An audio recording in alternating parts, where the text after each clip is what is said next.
So today I am going to be talking to you about the Meike 85mm F1.8 lens, which is this fella. Crazily, you can buy this lens for under £200, $200 or under €250. Yes, that's right. This is for the Nikon Z series, and I am going to be using this on my Nikon Z8. So what I'm going to do is I'm going to unbox this. I'm going to show you what it looks like, what it feels like, how I get on with the test results. I'm going to take photographs, and I'm going to leave a link in the description down below where you can actually download the photographs, the end results yourself, so you can check them out and see what you think. So I won't be the only person reviewing this lens. You can have a review of it too as well. So come on, let's get into it and let's see what this is all about.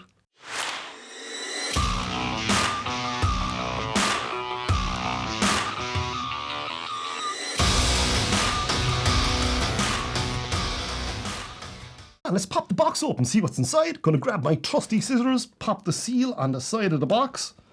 This is going to be really, really, really interesting. By the way, I should buy one of those massive knives the other YouTubers have. Looks awesome. So come on, let's have a look. So top protective foam. There's a few booklets, always good to have, and the lens and a silica gel patch. That's it. So lens hood, always a good start. There's actually a small bit of weight in this.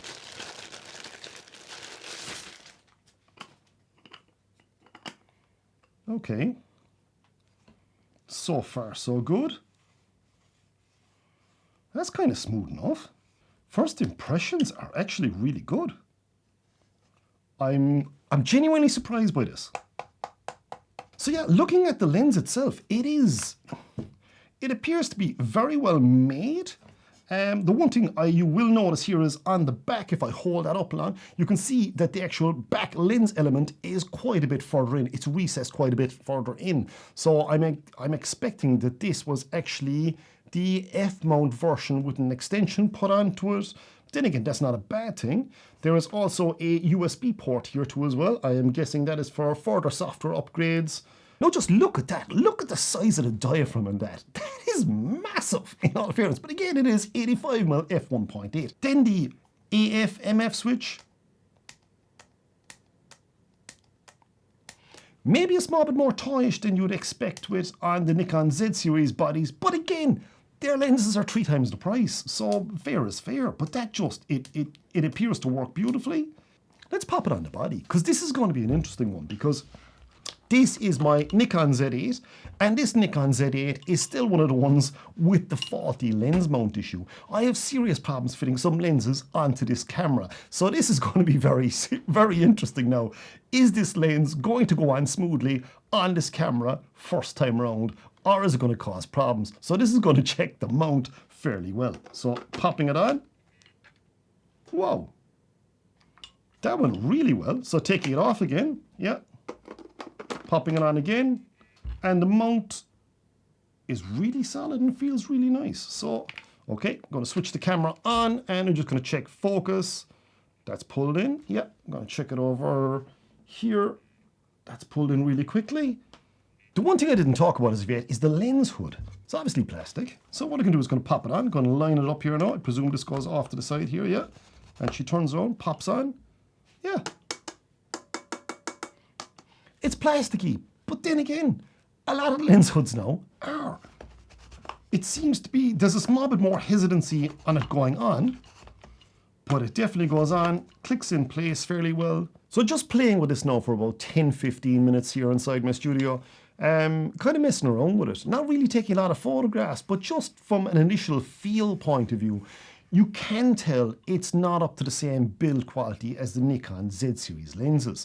Now, is that a bad thing? No, not necessarily, as long as the image quality is reasonably okay. Considering the price, and really and truly considering the price, for less than $200, less than £200, and less than €250, an 85mm F1.8 lens, I just genuinely thought this is going to be rubbish. Well, not rubbish, but it was going to be like, so far, I'm kind of surprised. The only slight criticism I would have of this lens, when you turn the focus ring, you can actually, it sounds like the plastic casing in behind is a bit hollow.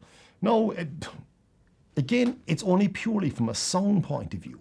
But the one thing I would worry about that is when you're focusing and whatnot, is the sound going to kind of echo and vibrate out through that? But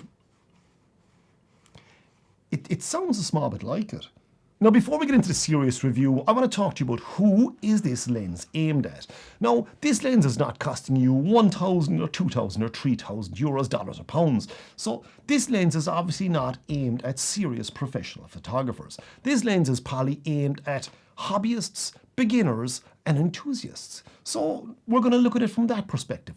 Who would be taking photographs with an 85mm F1.8 lens? Well, the vast majority of the time, you're going to be talking about portrait photography, which is something that I'm going to be focusing on today. So what I'm going to do now is I'm going to start taking photographs with it. So to take photographs with a camera, what do you need? Well, you need a model. I was thinking of something a small bit bigger than that. Okay, that's a bit better. So this can be my model. Here's one I prepared earlier.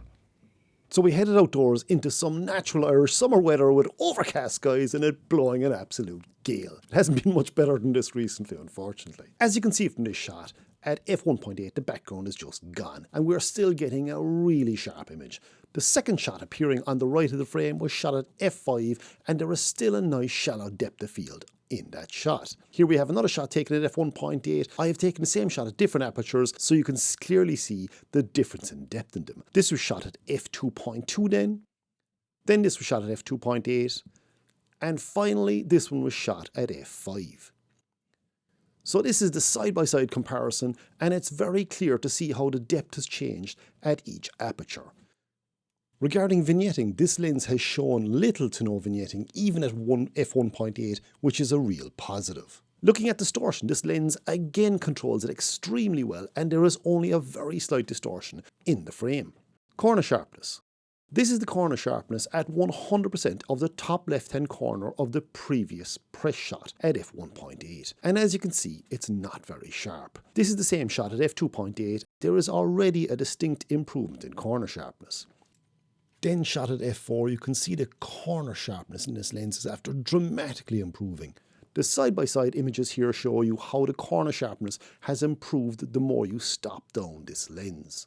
So corner sharpness is not really an issue once you stop down the lens a bit. Chromatic aberration. The Meike 85mm F1.8 lens has chromatic aberration, which commonly shows up as purple or green fringing normally in your image. Dark images on bright backgrounds tend to bring it out a lot more, hence the choice of this shot to really highlight it. Now, is chromatic aberration a big issue? Well, as you can see in this image, no, it's not really. And I cleaned it up here by adjusting the image in Lightroom for chromatic aberration. And yes, it's gone now. Light leaks. What's a light leak? Well, as you can see here, when I turn the camera away from the light source, light leaks across the entire frame when you just move it far enough out of frame. And yes, the Meike 85mm F1.8 lens has light leak on a massive scale. Now, this is both a negative and a positive, and something you need to be aware of, but you can also use it to your advantage. Now, you might be saying, how the hell can you do that, Kieran? Well, think of those beautiful sunset portrait shoots and that light leaking across the frame for a stunning natural look. I've used this already on a shoot and it looks great when you get it right. It's completely natural and it just sits beautifully. Also, the colouring of the light leak and everything too as well looks really good. Again, when I get more photographs, I'm going to update the blog post, link in the description for that one. So these are my final thoughts on the Meike 85mm F1.8 lens. And yes, I would have never considered buying this lens myself before, but wow, I have to say, for the price and the performance, you really can't do any better than this lens. It's now one of my guilty pleasures. And what do I mean by that? Let's get into the few final little niggly points and positives I want to talk to you about. Now, before we get into any of that, I just want to say that no, this lens is not better than the Nikon 85mm F1.8 equivalent, but it's pretty dang close. So why isn't it as good as the Nikon 85mm? Well, it's not as good for colour accuracy, which again can be easily rectified in post-production. The vignetting on this lens has been kept completely under control, which is blooming amazing. Corner sharpness. Yes, corner sharpness is slightly off at f1.8, as I was showing you earlier on. But once you stop up to f2.8 or f4, corner sharpness really starts to pop in along. But then again, if you're shooting with an 85mm F1.8, you're probably not too worried about corner sharpness, because primarily this lens is used for portraiture, and for portraiture you don't necessarily want the edges of your image that sharp, because it's primarily about your subject, which more than likely is going to be in the center of your frame. The autofocus in this lens works really well. It's very fast, and it seems to be incredibly stable. Now, the odd time, and I mean the odd time, it might miss and focus hunt for a second or so, but it generally locks back in along again quickly enough. Is it up to the same specs as the Nikon 85mm F1.8? No, it's not. It is fractionally behind, but again, it is 1/3 of the price at least, so do bear that in mind. If you're worried about the image quality of this lens, then don't be. I've been very pleasantly surprised by the image quality that you can achieve from this lens. It really has kind of frightened me to a certain extent.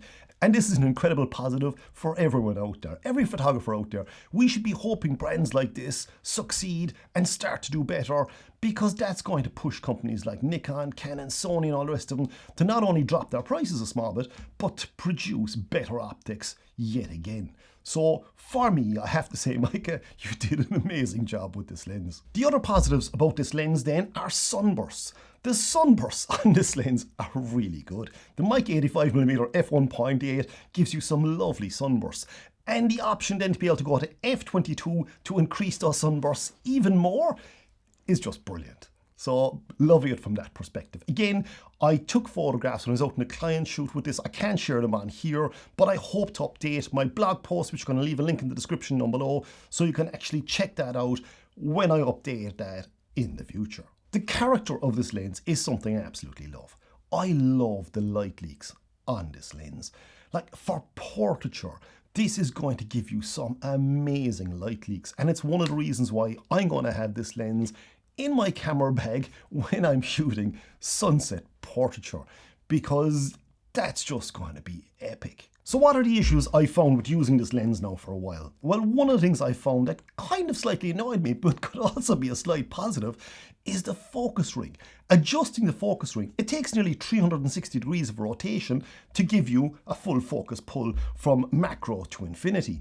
So that can be slightly annoying if you want to manually focus. But what I found I'm doing is, I will actually focus on my subject and then just grab the control ring or the focus ring and then just adjust it manually just to get that focus exactly where I want.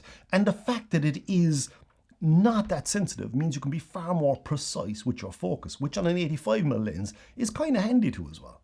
The lens hood then is the next thing. That lens hood is it's just fractionally scratchy, putting it on and off. It's not as smooth as you'd be used to using on the Nikon Z series or even the Nikon F series lenses. It just feels a bit, feels that bit rough. Now that might get better with use, because I haven't used this lens a massive amount of time, and that is just me being extremely petty. But it is there, so don't be surprised if you buy one of these lenses. The other thing I have to say then is the actual feel of the lens itself. It does feel more hollow than a Z series lens, and you get more sort of mechanical hand noise rotating your hand around. There is more noise because the body is slightly more hollow. But on the other side of things, it seems as though the money that's been put into this lens has been put into the optics, which is the better way to have it. I would much prefer a lens that performs like this than a cheaper lens that feels more solid, but the performance is rubbish. So would I buy this lens? Up until actually using it, no, not in a million years would I consider buying a lens for under $200, £200 or 250 euros and taking it out in a professional portrait shoot. Now, what's changed? What's changed is the character of this lens has swayed me slightly. The performance is exceptionally good, and I'm just really beginning to like this lens. Now, is it going to replace my other portrait lenses? No, it's not. But if you were on a slight bit of a budget and you can't afford a lens that is 3 times the price of this lens, then you really are doing nothing wrong. It is very sharp. Not as sharp, but it is very sharp. You can get some lovely autofocus backgrounds with this lens to help you isolate your subject, and it just it just looks well. The light leaks, again, I keep talking about the light leaks, but I love that in this lens. And yes, it might be a flaw and it's something to watch out for. So what it all boils down to is, if you have the budget for a Nikon 85mm F1.8 or even better the F1.2 lens, then buy it. If not, and if you're struggling to justify paying 3 times the price for that lens over this one, and if you really think, look, I'm not going to use it that often, then buy this lens, and I think you'll be very happy with it. It is the best 85mm lens, other than Nikon Z 85 F1.8 lens, that I have used on the Z series cameras to date. So have you used this lens on a Z series camera? Have you bought it? What are your thoughts? What are your impressions?